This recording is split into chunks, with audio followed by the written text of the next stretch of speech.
제가 개인적으로 가장 존경하는 부류의 분들은 교회가 크던 작던 상관없이 평생 큰 오점 남기지 않고 목회 은퇴하신 분들이에요. 제가 그런 분들 뵐 때마다 그냥 마음에 정말 존경스럽다 이런 마음들이 제 마음 안에 올라와요. 그래서 뭐 지난 여름 수련회 때도 나눴지만 제가 갈렙이나 다니엘 같은 인물을 좋아하는 이유 중에 하나가 큰 오점들이 나타나지 않는 인물들이기 때문에 그래요. 평생 하나님 앞에 섬겨가는 데 있어서 제가 이런 생각을 하는 이유는 목회의 시기마다 찾아오는 유혹이 영적으로 제가 성숙해 가잖아요. 저도 그렇겠죠?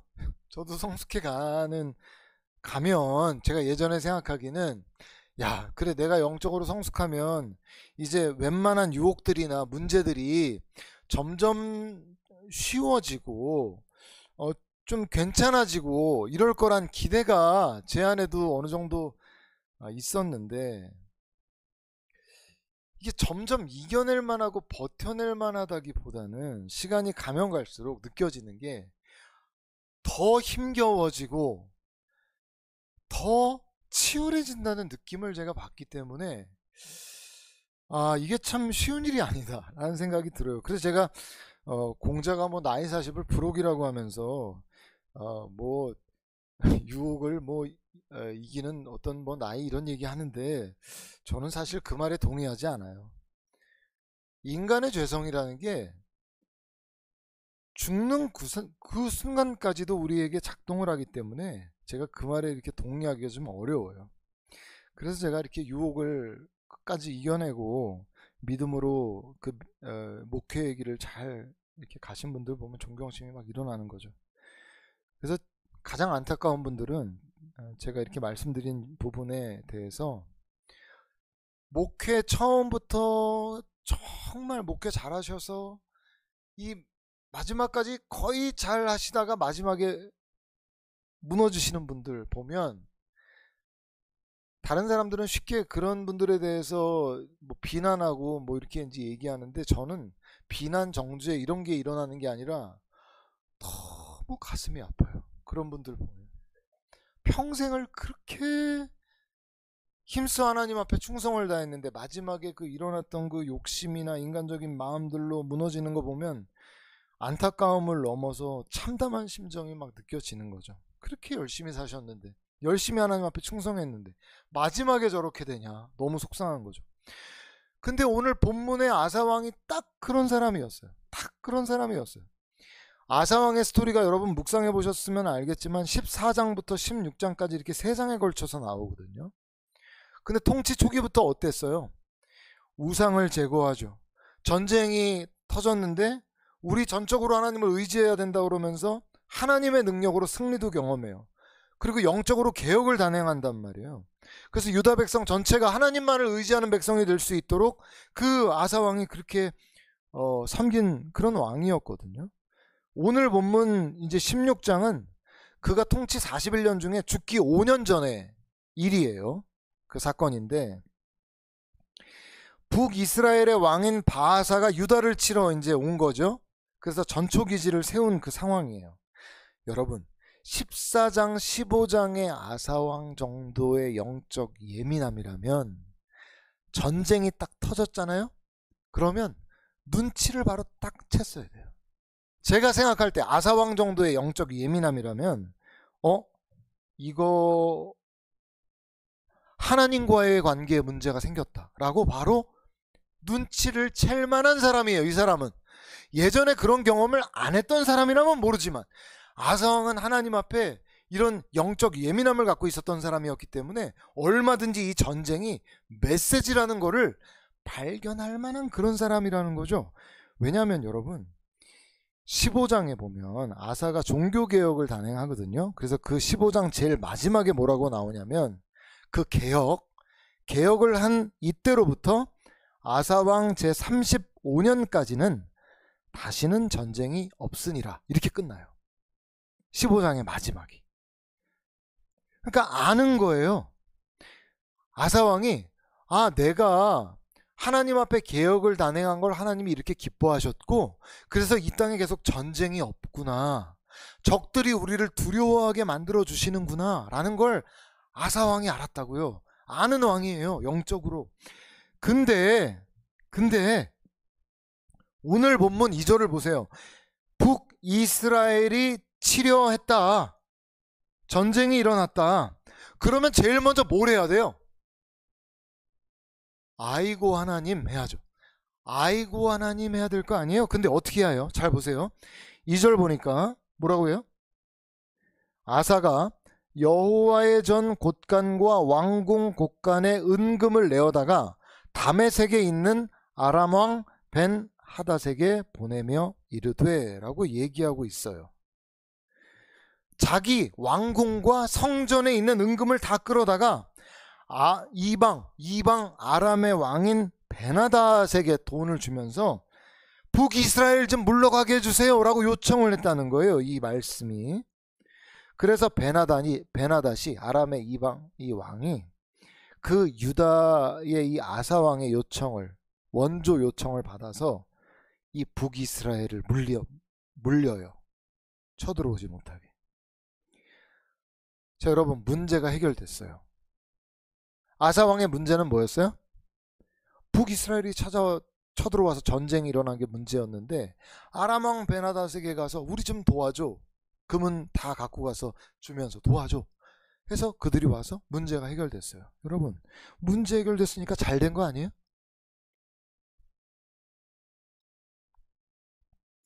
답은 맞았는데 풀이에 문제가 있어요.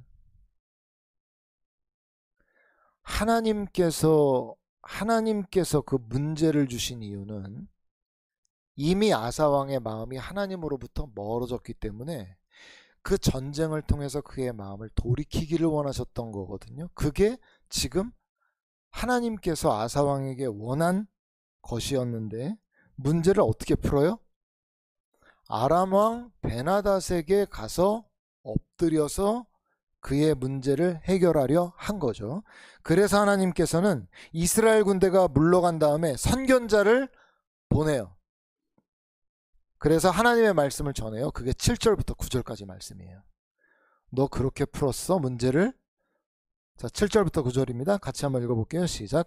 그때 선견자 하나니가 유다왕 아사에게 나와서 그에게 이르되 왕이 아람 왕을 의지하고 왕의 하나님 여호와를 의지하지 아니하였으므로 아람 왕의 군대가 왕의 손에서 벗어났나이다. 구스 사람과 룹 사람의 군대가 크지 아니하며 말과 병거가 심히 많지 아니하더이까. 그러나 왕이 여호와를 의지하였으므로 여호와께서 왕의 손에 넘기셨나이다.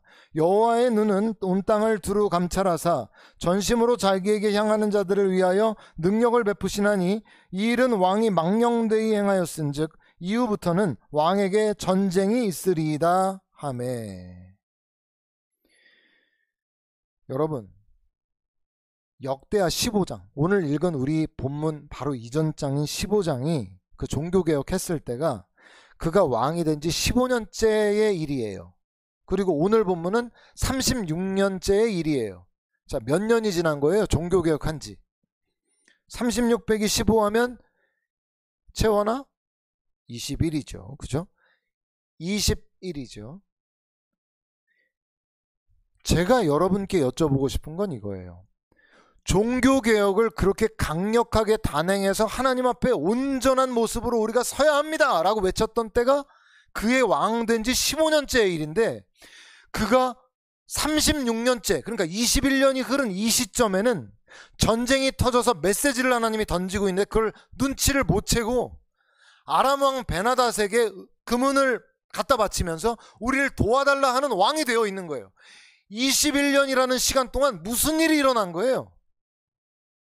그 왕의 내면에 심령에 무슨 일이 일어났길래 그렇게 영적으로 예민했던 아사 왕이 그 문제 앞에서 아람 왕을 찾아가냐고요.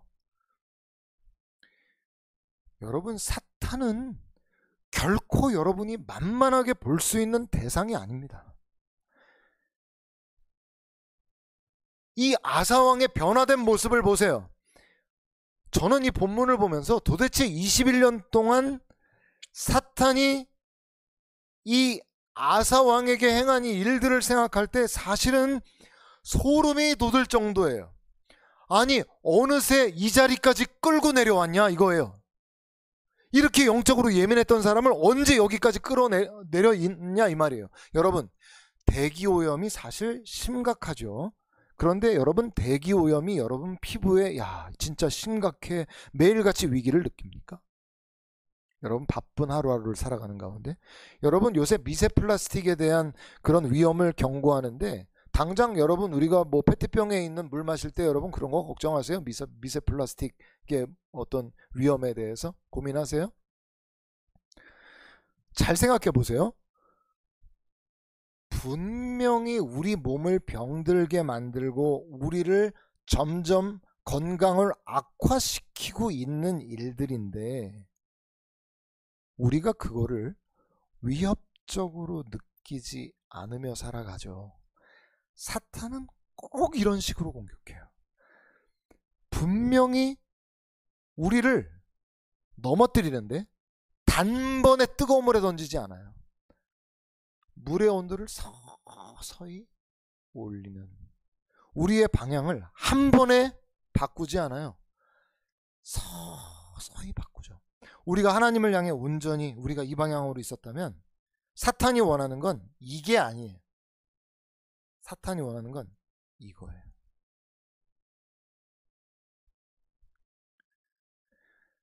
제가 여태까지 사역을 20여 년 넘게 하면서 권사님들 중에 그런 말씀하시는 분들 참 많은데, 목사님 내가 옛날엔 진짜 열심히 했어. 내가 진짜 옛날에는 목사님 교회 살다시피 하면서 교회를 내가 다 했다니까. 근데 그냥 힘든 줄도 모르고 얼마나 재밌게 그냥 사역을 했는지 몰라. 그러면서 옛날에 뭐랄까요, 당신의 그 화려했던 신앙의 그 스토리들을 쫙 얘기해줘요. 그래서 추억을 딱 이제 얘기하시거든요. 근데 그 말이 무슨 말이에요? 그때는 내가 그렇게 하나님의 성령에 붙들려서 그렇게 하나님의 기쁨 되는 일에 집중되어 살았어. 근데 지금은 아니야. 지금은 아니야. 충격적인 건 그런 우리 권사님들이 그런 말씀하시면서 그 말을 충격적이지 않게 한다는 게 더 충격적이에요.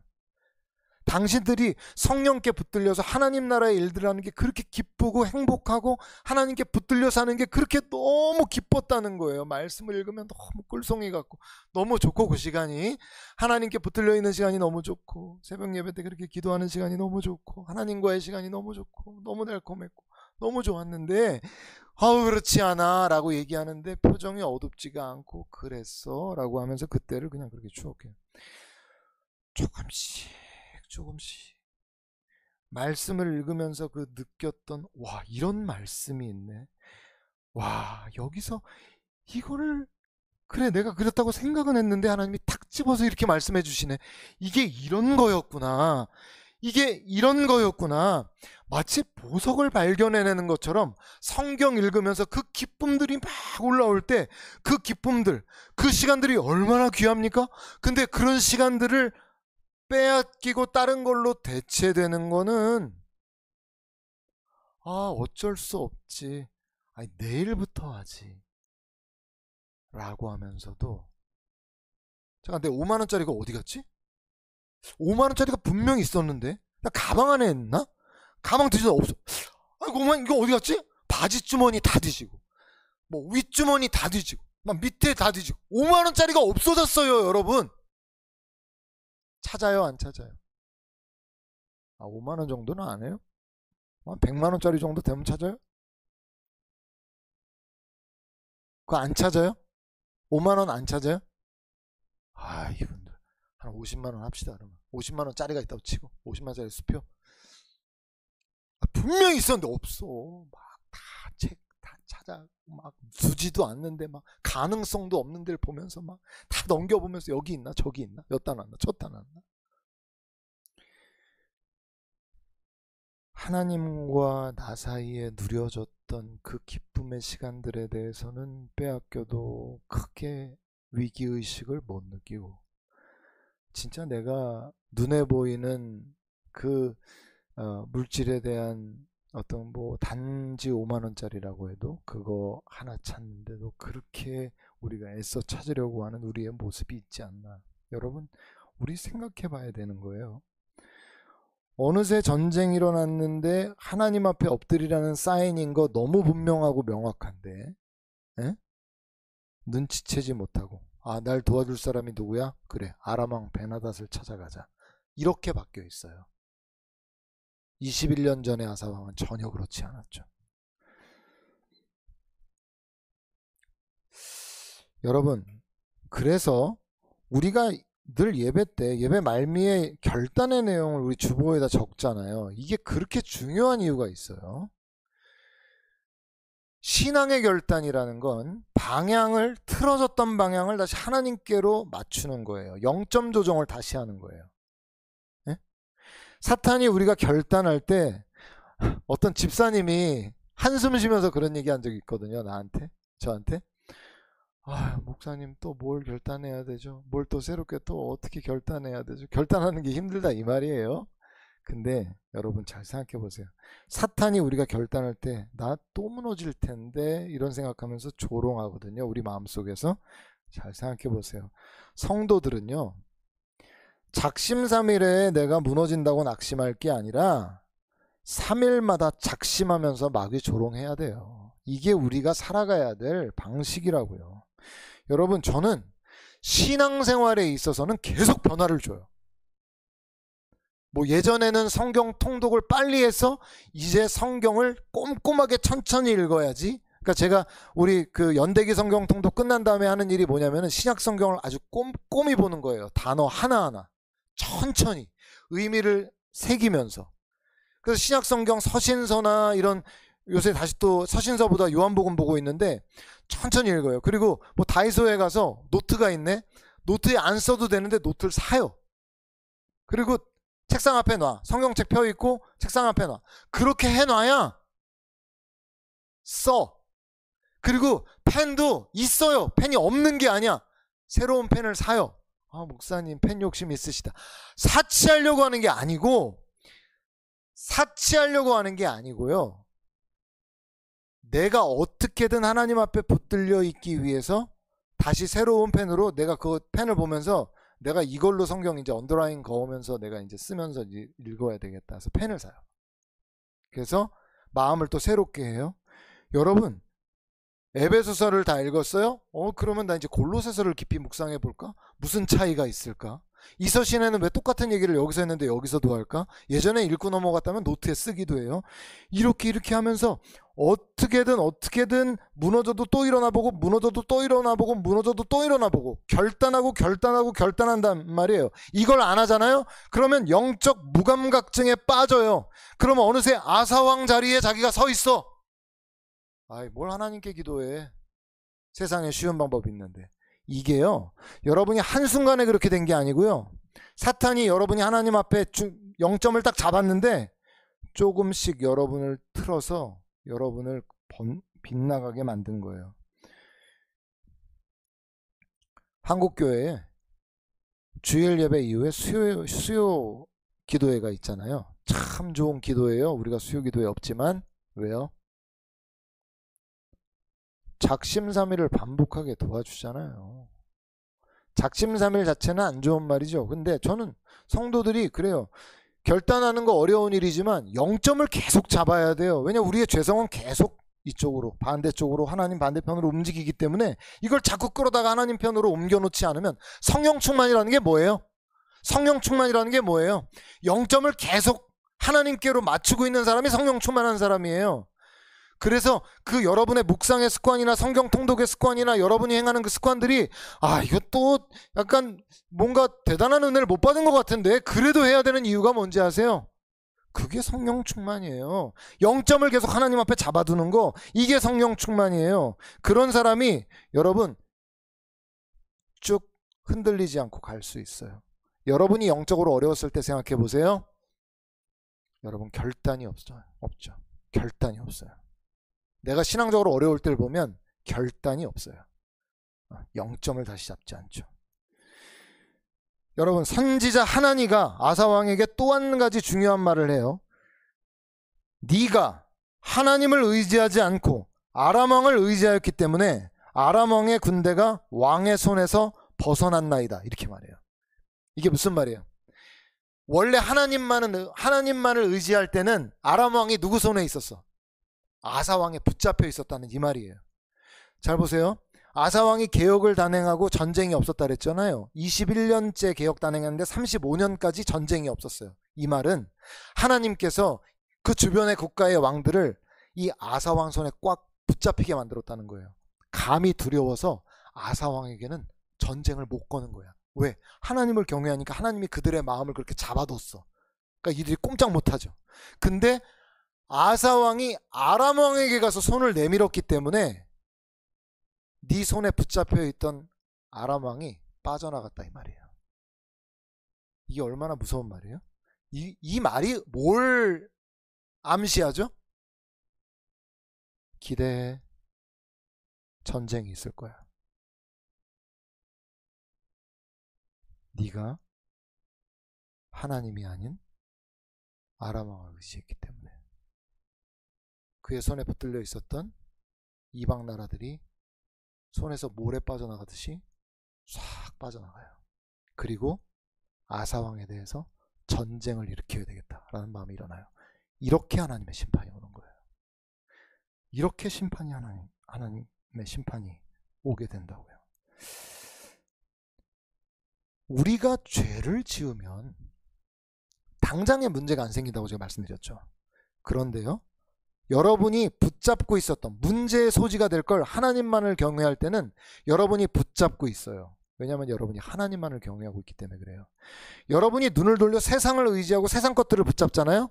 그러면 그것들이 여러분께 여전히 붙들려 있을 것 같은데 쓱 빠져나가면서 여러분에게 덫으로 임하게 돼요. 돈을 사랑하잖아요. 그러면 나 이제 하나님 잘 믿는데 아니 뭐 내가 돈 잠깐 그래도 필요하니까 돈 의지하는 게 뭐가 문제야? 아니에요.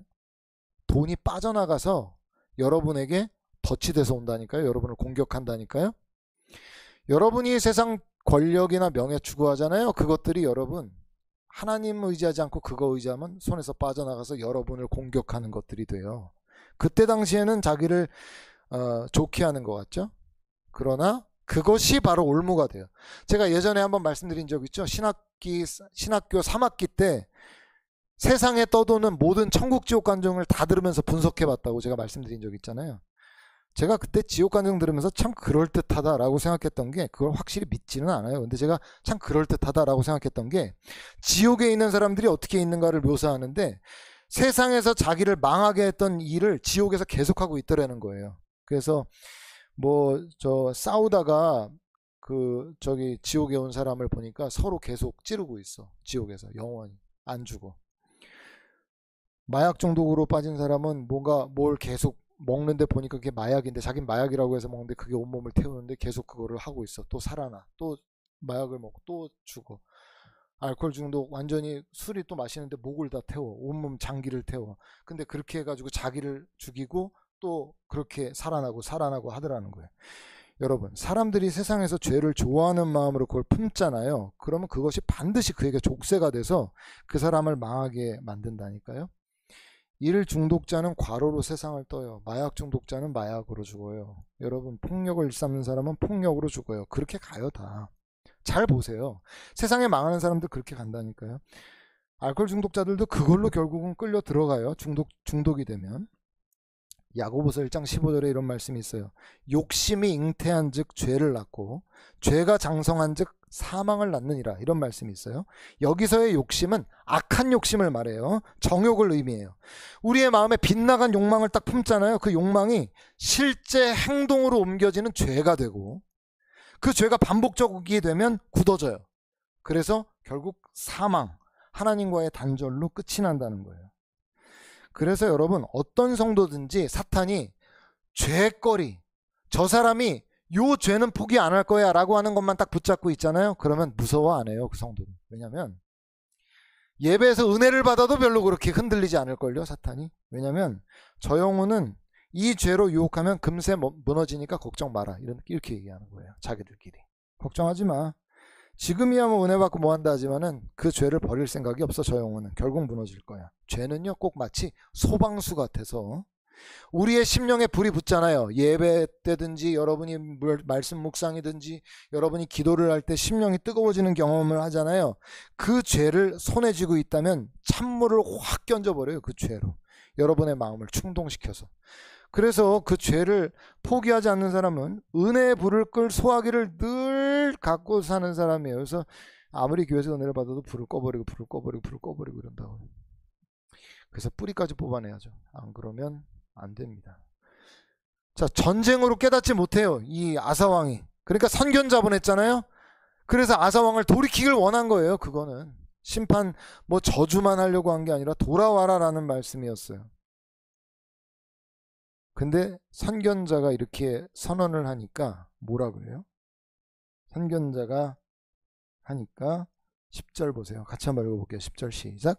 아사가 노하여 선견자를 옥에 가두었으니 이는 그의 말에 크게 노하였음이며 그때 아사가 또 백성 중에서 몇 사람을 학대하였더라. 여러분,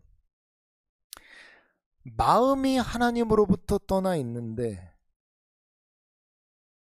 선견자의 말이 달게 들릴 리가 없죠. 아주 불쾌하고 화가 일어나서 저 선견자 당장 옥에 가둬버려. 분이 풀리지 않았는지 공연히 백성들 가운데 일부를 학대했다라고 말씀하고 있어요. 하나님께서 전쟁으로 깨우치길 원하셨죠? 못 깨달아요. 선견자를 보내서 깨달으라 그래. 근데 돌이키려고 하지 않아요. 어떻게든 그를 돌이키려는 하나님의 사랑이었는데 돌이키지 않아요. 여러분, 이 아사왕의 14장 15장을 잘 읽어보세요. 집에 가서. 그가 하나님을 얼마나 하나님의 마음을 감동케 하는 사람이었는지. 구스와의 전쟁에서 백성들에게 우리 두려워하지 말고 하나님을 전적으로 의지합시다. 찾고 구합시다. 하나님이 우리를 도와주실 겁니다. 눈에 보이지도 않는 하나님을 그렇게 전심으로 구하고, 아사랴 선지자의 말을 듣고 마음이 부드러워져서 성도들을 온전히 하나님께 향할 수 있도록 개혁을 하고, 하나님은 그때의 일을 기억하고 있는 거예요. 아사, 내가 그때의 너를 기억하고 있어. 제발 돌아와라. 손을 뻗친 거죠. 근데 단순히 호의를 거절한 걸 넘어서 분노로 그 호의를 짓밟아 버린 거예요. 마지막으로 하나님이 손 내미는 게 12절이에요. 12절 한번 볼까요? 같이 한번 읽어볼게요. 시작. 아사가 왕이 된 지 39년에 그의 발이 병들어 매우 위독했으나 병이 있을 때 그가 여호와께 구하지 아니하고 의원들에게 구하였더라. 마지막 호소가 죽기 2년 전이에요. 그의 발에 병이 들어 위독한 상태가 된 거예요. 하나님께 돌아와라 라는 하나님의 마지막 호소였는데 그가 어떻게 했다 그래요? 병이 있을 때 그가 여호와께 구하지 아니하고 의원들에게 구하였다. 그렇게 그는 지병을 2년 더 앓다가 죽고 말아요. 여러분 잘 들어보세요. 하나님으로부터 죄를 지적받으면 억울해하는 사람들이 있어요. 그리고 다른 한편에는 잘 생각해보고 엎드려 회개하는 사람들이 있어요. 이게 엄청난 차이를 만들어내요. 기본적인 마인드 자체가 가난한 심령을 갖고 있는 분들은 하나님께서 뭔가 너 이거 죄야 라고 지적하시면 아, 이게 죄구나, 죄였구나 라고 이 길로 가면 안 되겠구나, 엎드려 회개하고 빨리 돌이켜. 이게 능력이거든요. 회개를 빨리 하는 게 능력이거든요. 그런데 영적으로 교만한 분들의 특징은 자꾸 변명을 대거나 억울해해요. 이렇게 말해요. 아, 하나님 상황이 이랬는데 어떻게 합니까? 어쩔 수 없었어요 라는 말을 해요. 이게 여러분 창세기 이 인간 창조 이후에 계속 인간이 보였던 범죄한 죄인이 보였던 모습이에요. 여러분 아담에게 하나님께서 너 왜 선악과 따먹었냐고 물으니까 뭐라 그래요? 당신이 내게 주셔서 내 옆에 있게 한 여자가 나에게 먹게 했습니다. 이렇게 말해요. 왜 먹었냐 그랬더니 이게 무슨 말이에요? 얼마나 악해요. 결국은 자기가 따먹어 놓고 자기가 먹어 놓고 누구 핑계 대는 거예요? 아내 핑계 대는 거야. 게다가 뭐라고 말해요? 날 유혹해서 먹게 한 그 여자는 하나님이 내 옆에 두게 한 여자니까 이게 무슨 말이죠? 누구 책임이란 말이에요? 하나님 책임이라는 거야. 따먹은 건 자기가 따먹어 놓고 자기 잘못은 생각 안 해. 이 영적 교만의 특징이에요. 하와는 뭐라 그래요? 너 왜 먹었어? 그랬더니 내가 먹으려고 한 게 아니라 뱀이 와서 날 유혹해서 내가 먹은 거지 내가 먹으려고 한 게 아닙니다. 여러분, 마음의 중심을 잘 보라는 거예요. 왜 먹었냐라는 거는 회개하라는 거예요. 아담아 어디에 있느냐? 회개하라는 거예요. 가인이 뭐라 그래요? 아벨을 쳐 죽였잖아요. 하나님이 뭐라 그러시죠? 네 아우 아벨이 어디 있느냐? 그러니까 가인이 뭐라고 답변해요? 내가 내 아우를 지키는 자니까 이래요.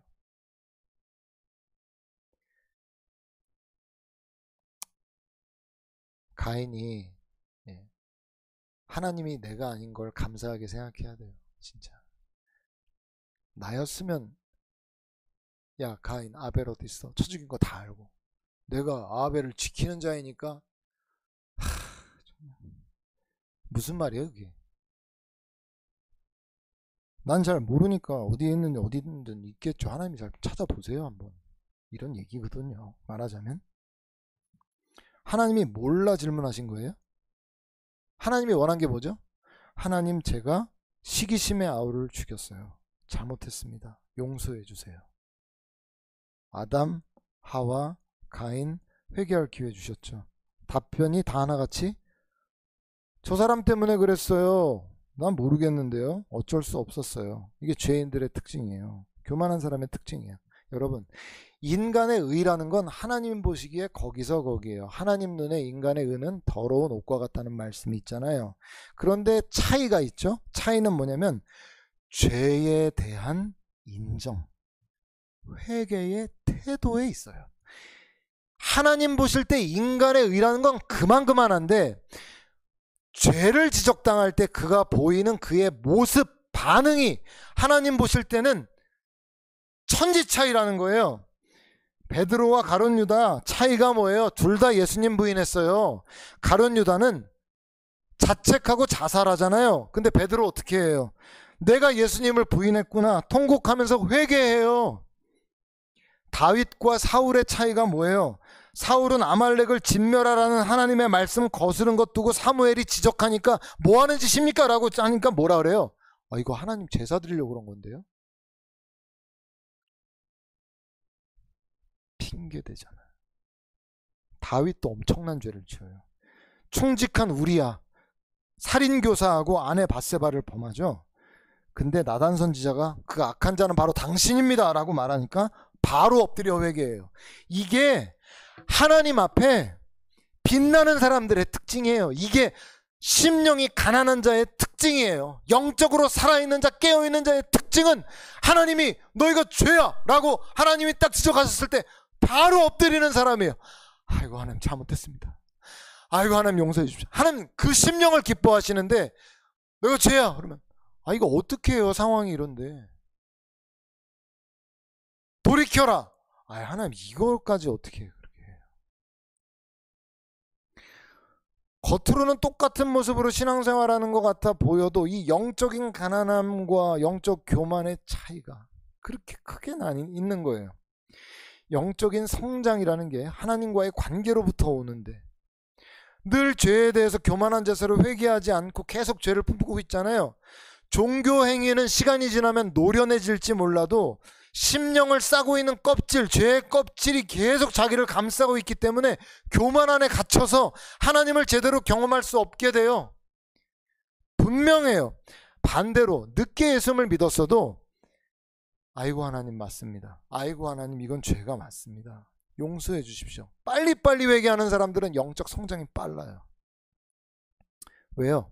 영적 성장을 방해하는 방해물 죄를 빨리빨리 치워버리고 걷어내버리잖아요. 오늘 아사왕이 비참한 최후를 맞는데 무엇 때문이에요?